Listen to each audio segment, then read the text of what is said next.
Hola amigos, bienvenidos a su programa 18 minutos. Hoy tenemos un gran invitado. Ya van a empezar los tiempos políticos. Van a ver, les va a encantar. Pero antes me presento, soy Francisco Rodríguez Aguirre, presidente de Smart Speakers, el principal buró de conferencistas de Latinoamérica. Me acompaña Gerardo Malagón, mi gran amigo. Muchas gracias, Pancho. Muchas gracias, amigos. Como saben, mi nombre es Gerardo Malagón. Soy presidente de MPI México Chapter y estamos en un programa más de 18 minutos de Smart Speakers Mundo Ejecutivo y, por supuesto, MPI México Chapter.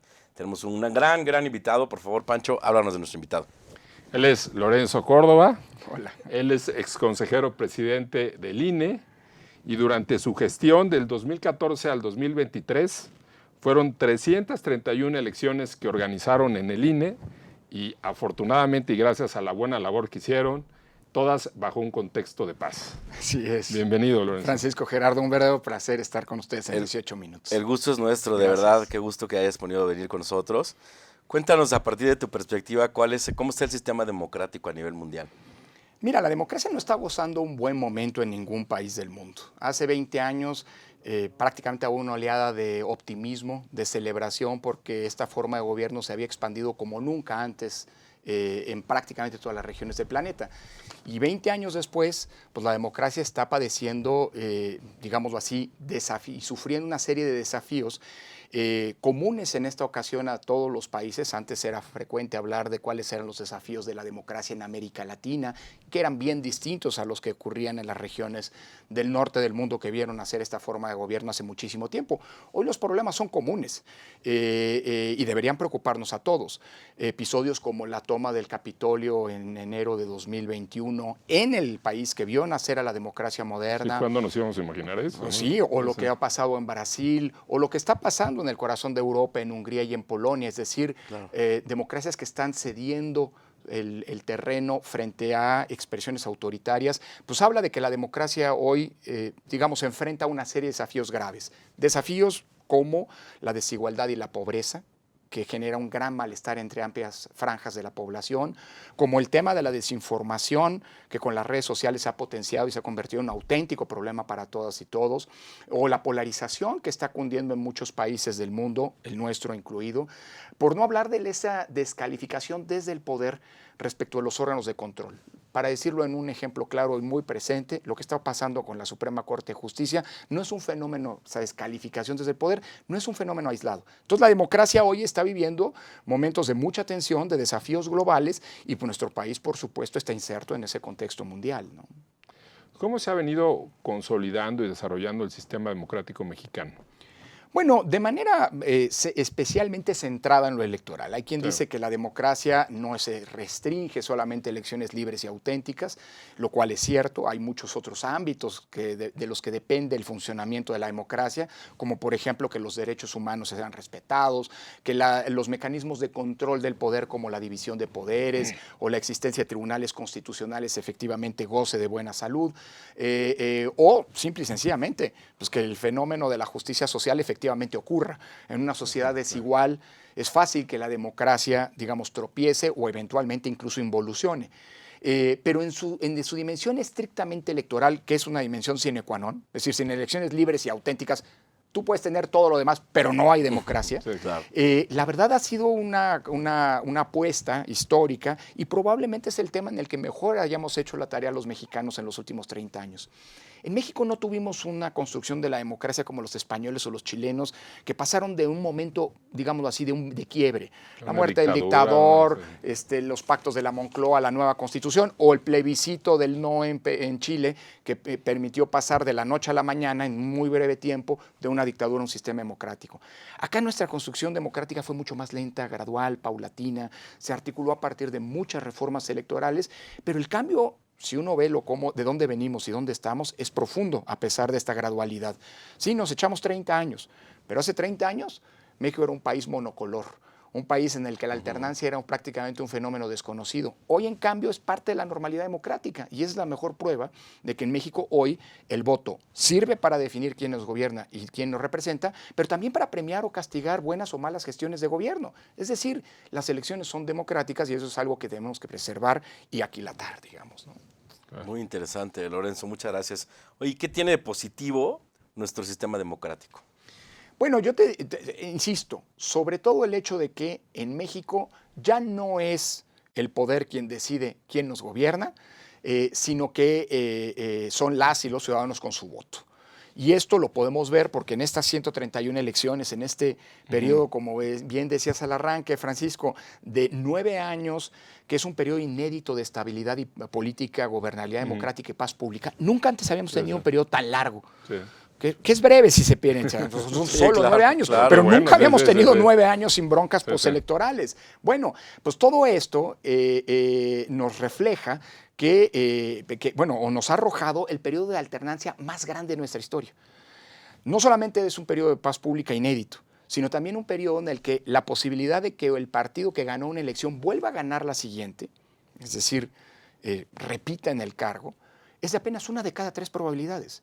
El índice de alternancia ronda el 62-63%, lo cual habla de que en México el voto sirve y que los ciudadanos cada vez más asumimos el voto como un mecanismo para premiar o castigar las gestiones públicas. Claro. Y eso habla de que efectivamente pues, es un valor que hay que aquilatar y es una práctica que nos conviene ir madurando, ¿no? Una ciudadanía cada vez más asentada, más empoderada, que es lo que define a un sistema democrático frente a los autoritarismos, ¿no?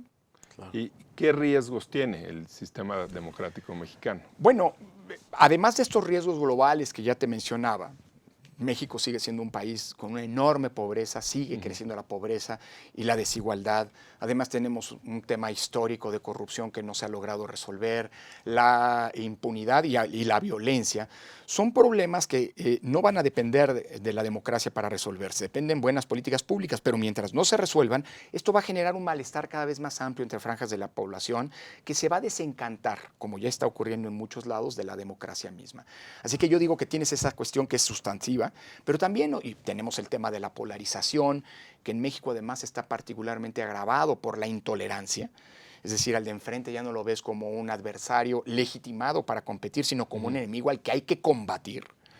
Y en el caso de México, además, esto se ha visto particularmente potenciado, estos riesgos para la democracia, por el hecho de que quien más se ha beneficiado de la existencia de reglas democráticas y que le han permitido llegar al poder, hoy son los que con mayor vehemencia están atacando a las instituciones democráticas. Es decir, es paradójico. Hoy el partido gobernante, el actual partido gobernante, es el que más se ha beneficiado de la existencia de elecciones justas, de una autoridad imparcial y autónoma del poder. Sí. Y paradójicamente, dado que es una autoridad autónoma que no se ha subordinado, es digámoslo así, ha sido el objeto de las mayores descalificaciones que tengamos memoria en tiempos recientes.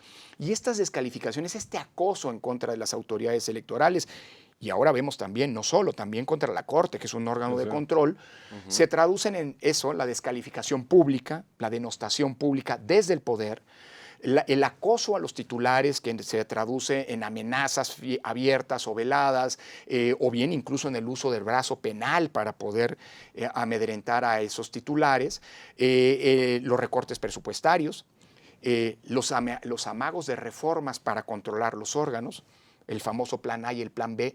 Parece que, bueno, el plan A no pasó, el plan B parece que va a fracasar, pero ahí está como el presidente de la Corte en su batalla el presidente de la República en su batalla contra la Corte, ahora está amenazando con una reforma a la Constitución para que los ministros sean electos. Y finalmente el último punto es el del control, la captura de los órganos. Creo que en estos 5 ejes se puede resumir, digámoslo así, cómo el riesgo fundamental para la preservación de la democracia viene de un poder cada vez más con signos autoritarios que no está dispuesto, que digamos que defendió las reglas mientras era oposición, pero ahora que llegó al poder las reglas de control del poder ya no le gustan. Creo que por ahí está el principal problema que enfrenta la democracia mexicana, Paco. Gracias. Muchas gracias, Lorenzo. Oye, y hablando un poquito más de este famoso plan B, ¿tú le ves futuro? ¿Crees que pueda prosperar o qué opinas de? Mira, en el momento en que estamos hablando, el plan B pues está prácticamente condenado a su muerte jurídica, déjame decirlo de esta manera. El plan B fue, dado que el plan A era una reforma constitucional que no tuvo los votos y por lo tanto no pasó, el plan B es una reforma legal que de todos modos, aunque no se modifica la Constitución, sí desmantela prácticamente al INE, a sus capacidades operativas y cambia radicalmente las reglas del juego democrático, sobre todo lo que tiene que ver en la competencia electoral con condiciones de equidad en la misma. Ahora, fue un plan muy precipitado que la Corte nos dijo ya fue procesado de manera indebida, violando las reglas de procedimiento en la Cámara de Diputados de entrada, en el Congreso en general. Esto que provocó que la Corte declarara inconstitucional la primera parte de este Plan B. El Plan B implicó la reforma a 6 leyes. 2 fueron publicadas el 27 de diciembre, las otras 4 el 4 de marzo. Por eso se impugnaron en 2 momentos distintos. Lo que la Corte acaba de tirar fue las primeras 2 leyes declarándolas inconstitucional porque se violó el procedimiento. ¿Qué es lo que va a venir en las próximas semanas? Pues que muy probablemente la Corte mantenga su criterio y tire las otras 4 leyes, que si bien se publicaron meses después, sí fueron aprobadas en un primer momento en el mismo proceso legislativo que ya dijo la Corte estuvo viciado en su origen. Así que lo más probable es que en las próximas semanas la Corte, congruentemente con su decisión previa, pues decida que el Plan B no prospera y por lo tanto jurídicamente muere, desaparece. Con lo cual, dado que estamos ya a unos meses, a 3 meses escasos de que arranque el proceso electoral de 2024, donde se va a renovar la presidencia, el Congreso en su totalidad, 9 gubernaturas, en fin, va a ser la elección más grande de la historia, tengamos que ir con las reglas previas, con las que nos han permitido organizar hasta ahora 331 elecciones con altísima calidad democrática, lo cual, en términos generales, frente a los riesgos que implicaba unas nuevas reglas que alteraban todo el contexto y el juego democrático como lo conocíamos, pues puede ser que no sea una mala noticia, sino todo lo contrario. Oye, y hablando entonces, jurídicamente hablando, la tercera y cuarta regla o ley que están no puede pasar. No, estas 4 leyes posteriores ya es lo más probable. Tendría que ocurrir algo muy raro, que los ministros se deshicieran en el curso de un par de semanas. Y si algo demostrado esta Corte es congruencia con sus criterios. La primera parte del Plan B fue desechada con 9 de los votos de los 11 ministros. Pues lo más probable es que lo mismo se reitere en esta segunda parte en los próximos días, ¿no? Interesante. ¿Cómo quedó el INE con sus nuevos consejeros? Bueno, mira, la renovación del INE no fue una renovación total, Francisco. Fue una renovación parcial. El INE está integrado por 11 consejeros y consejeras, uno de ellos es el presidente, en este caso presidenta, y lo que se renovó fueron 4 de los 11 cargos, incluyendo justamente la presidencia, que me tocó dejar a mí en abril pasado.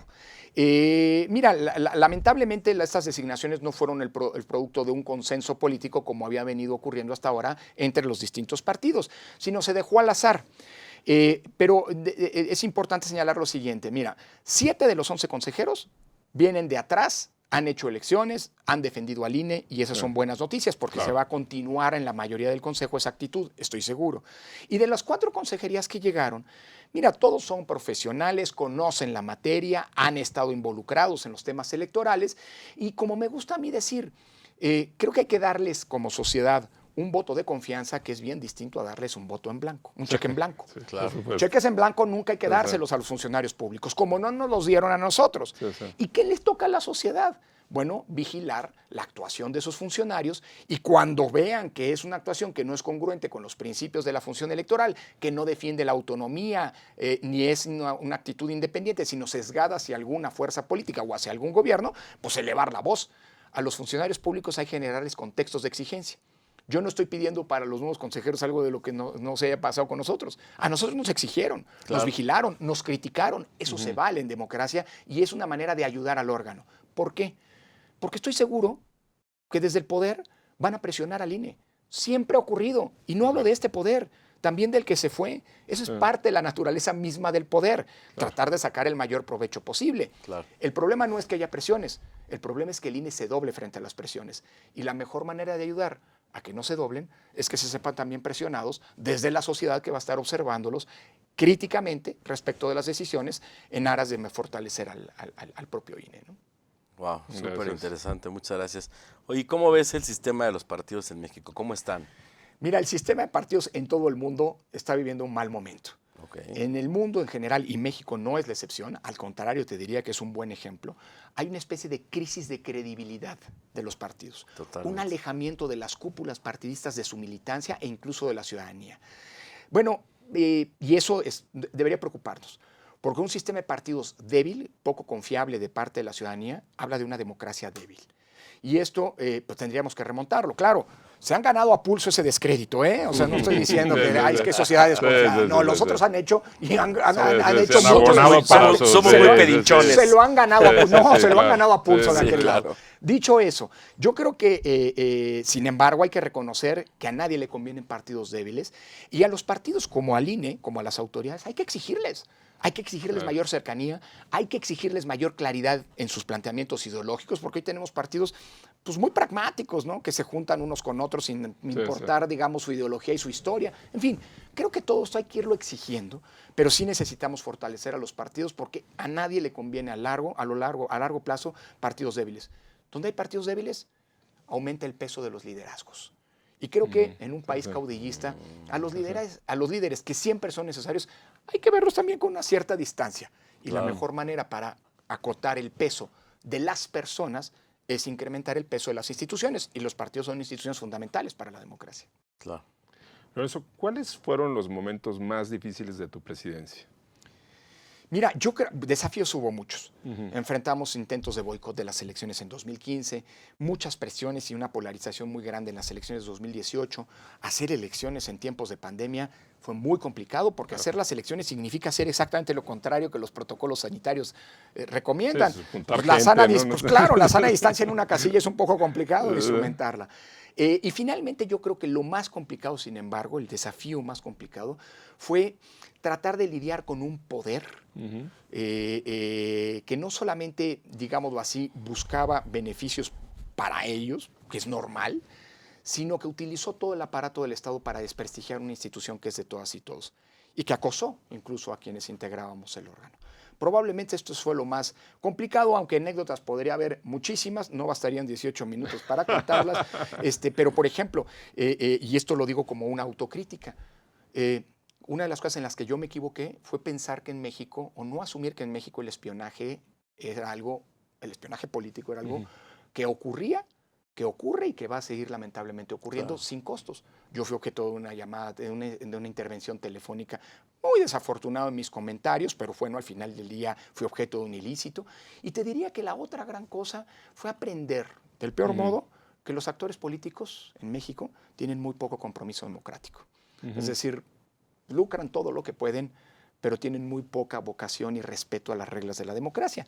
Pero para eso está el árbitro, dicen, ¿no? Y entonces tener que sacar tarjetas a diestra y siniestra, pues probablemente también fue una de las cosas más complicadas.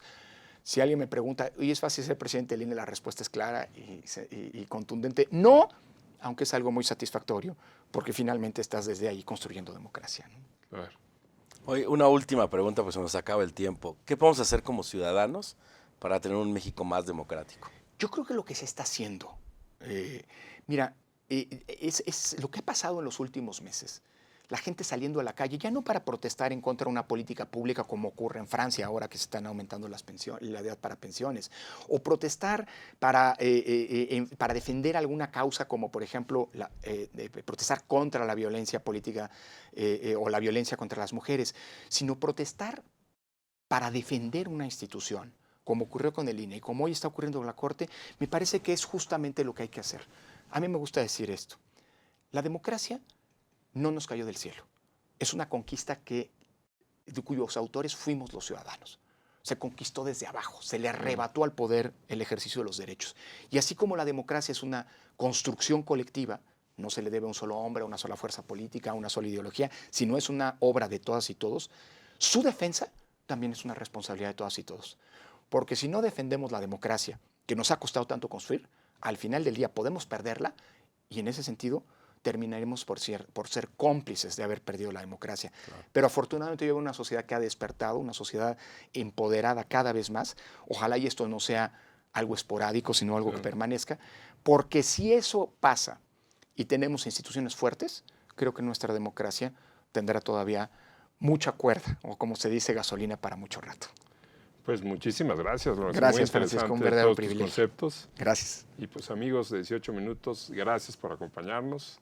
A nombre de Mundo Ejecutivo, MPI y Smart Speakers, nos vemos hasta la próxima. Gracias, Lorenzo. Gracias a todos. Nos vemos a la próxima. Muchas gracias.